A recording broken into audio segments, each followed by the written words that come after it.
Welcome to bird media. నేను మీ పవన్ కృష్ణమూర్తి. కర్ణాటకలోని అంజనాద్రి ఆలయంలో చోటు చేసుకున్నటువంటి ఆభరణాల వివాదం ఇప్పుడు భక్తుల్లో తీవ్ర ఆగ్రహాన్ని రేకెత్తిస్తోంది.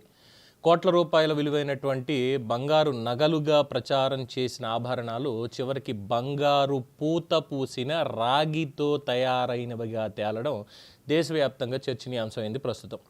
ముఖ్యంగా దేవాలయాల పవిత్రత, భక్తుల విశ్వాసం, రాజకీయ ప్రభావం, అధికారుల నిర్లక్ష్యం అన్నీ కలిసిపోయి వ్యవహారాన్ని మరింత సంచలనంగా మార్చాయి. కర్ణాటక రాష్ట్రంలో కొప్పళ్ళ జిల్లా గంగావతి సమీపంలో ఉన్నటువంటి ప్రసిద్ధ పుణ్యక్షేత్రం అంజనాద్రి. దీన్ని హనుమంతుడి జన్మస్థలంగా విశ్వసించే ఈ ఆలయానికి, సరే అది తిరుపతిలో ఉందా లేదంటే కర్ణాటకలో ఉందా ఎక్కడుందా అనేది, హనుమంతుడు ఎక్కడ పుట్టాడో అనే దానికి ఇప్పుడు నేను చర్చకు వెళ్ళట్లేదు. దాన్ని కొట్టుకునే వాళ్ళు కొట్టుకుంటూనే ఉంటారు. భారతదేశంలోనే హనుమంతుడు జన్మించాడు అనేది అందరికీ తెలిసిందే. అయితే ఈ ఆలయానికి దేశం నలుమూలల నుంచి కూడా భక్తులు వస్తూ ఉంటారు. ఇటీవలే హైదరాబాద్కు చెందినటువంటి ప్రముఖ వ్యాపారవేత్త ఏఎంఆర్ నిర్మాణ సంస్థ అధ్యక్షుడు మహేష్ కుమార్ రెడ్డి గారు ఆలయానికి అత్యంత వైభవంగా 12 రకాల ఆభరణాలను సమర్పించారు. వీటిలో మకర తోరణం ఉంది, గద ఉంది, ఛత్రం ఉంది, కిరీటం ఉంది, అలాగే ప్రత్యేక ఆభరణాలు ఉన్నాయి. ఆ సమయంలో ఈ నగల విలువ అత్యంత అట్టహాసంగా ప్రకటించారు. ఏమని? 2,50,00,000 రూపాయలతోటి ఇవన్నీ కూడా ఇచ్చారు అని. ఇందులో రాజకీయ ప్రముఖులు ఎవరో కాదు, గాలి జనార్దన్ రెడ్డి, అలాగే స్థానిక నేతలు వీళ్ళందరూ కూడా పాల్గొనడంతో కార్యక్రమం కూడా అత్యంత ఘనంగా నిర్వహించేశారు. ఇక్కడే అసలు వివాదం. దేవాదాయ శాఖ నిబంధనలు ఏంటి?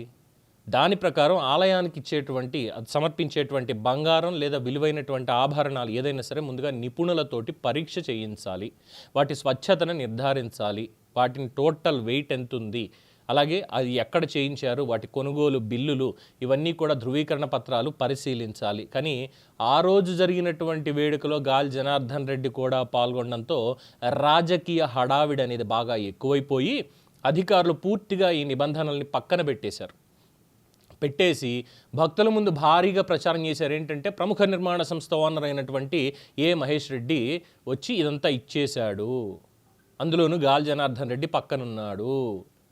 సో వీటిని ఎలాంటి పరీక్షలు చేయకుండా వాటిని ఆలయ ఆస్తిగా స్వామివారికి కానుకలుగా స్వీకరణ చేసేశారు.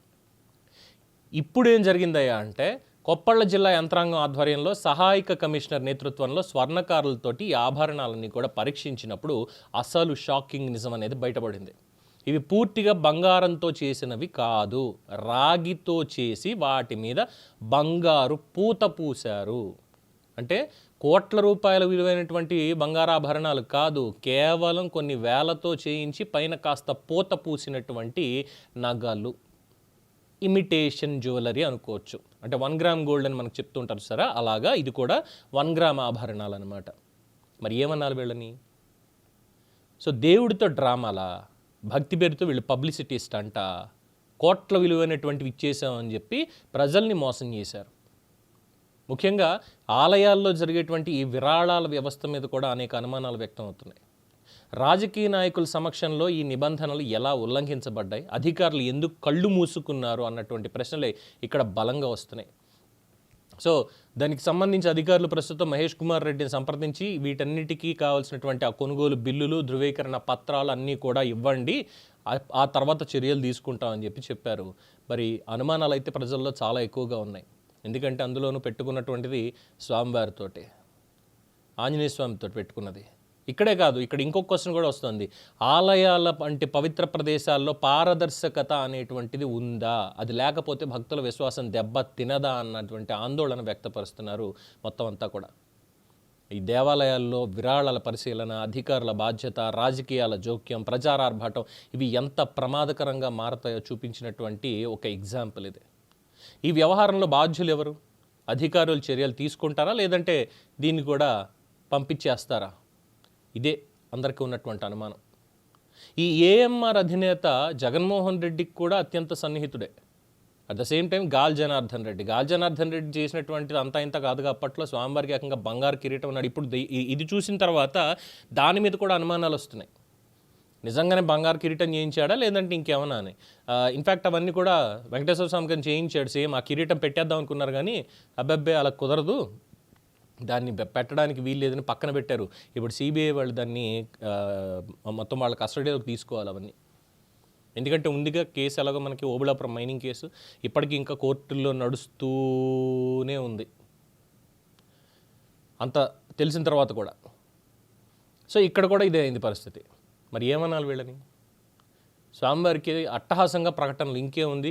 రెడ్డి గారు ఏకంగా 2.5 కోట్లు విరాళం ఇచ్చేశాడు. స్వామివారికి మొత్తం అంత సర్వాభరణ భూషితుడిగా ఆయన అలంకరించడానికి అన్ని రకాల ఆభరణాలు ఇచ్చేశాడు. ఏకంగా 12 ఆభరణాలట, గద కూడా చేయించేసేట బంగారంతో. అంటే కనీసం మనకన్నా ఆలోచన ఉండాలిగా. 2.5 కోట్లతోటి గద, మకర తోరణం, కంఠాభరణం, కిరీటం అన్నీ పెట్టి చేయించేశాడు అంటే ఎంత అవుతుంది? ఎంత అవుతుంది? 10 గ్రాములే మనకి దగ్గర 1,50,000 పలుకుతుంది ఇప్పుడు బంగారం. సరే ఇది ఒక 6 నెలలు అయిందనుకుందాం ఇచ్చి. ఈ 6 నెలల నుంచి కూడా మనం చూస్తూనే ఉన్నాంగా బంగారం రేట్ ఎలా ఉందనేది. కనీసం అధికారులకు కూడా అక్కడికి రాలేదా? అంటే గాలి జనార్దన్ రెడ్డి ఉన్నాడు కాబట్టి అక్కడ ఇమీడియట్గా ఏదంటే అది ఇచ్చేసేయండి, చేసేయండి. ఈ రకంగా ఉంటే మరి ఆలయాల ప్రతిష్ట మసకబారకుండా ఏమవుతుంది? ఇది ఖచ్చితంగా అధికారుల తప్పే. ఫస్ట్ థింగ్, ముందుగా అప్లికేషన్ పెట్టుకోవాలి, నేను స్వామివారికి లేదంటే అమ్మవారికి ఇలా చేయిస్తున్నాను. అది చూసిన తర్వాత ఓకేనండి, మీరు ఎప్పుడు చేస్తున్నారు, ఎక్కడ చేస్తున్నారు, ఏంటి సంగతి ఇది అని చెప్పిన తర్వాత నాకు మొక్కు ఉందో లేదంటే ఏగో ఇలా చేశాం కాబట్టి ఇలా చేయిస్తున్నామని ఏదో ఒకటి ఎక్స్ప్లెనేషన్ అంతా తీసుకొని ఒకరోజు వాళ్ళకి అపాయింట్మెంట్ ఇచ్చి ఈరోజు పూజా కార్యక్రమాల్లో మీరు దాన్ని సమర్పించవచ్చు అని చెప్పాలి.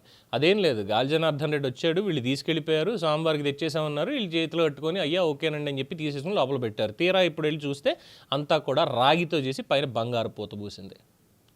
పైన పటారం, లోన లొటారం. ఏఎంఆర్ సంస్థ నిర్మాణాలు కూడా ఇలాగే ఉంటాయా?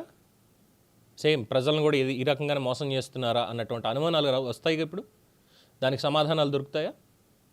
చూడాలి. సో అధికారులు అయితే తాకీదులు పంపించారు, ముందు బిల్స్ అన్నీ ఇవ్వండి అని. వచ్చిన తర్వాత అప్పుడు మళ్ళీ దీని మీద మాట్లాడుకుందాం. దీని మీద మీ అభిప్రాయం తెలియచేయండి. చూస్తూనే ఉండండి ది బర్డ్ మీడియా.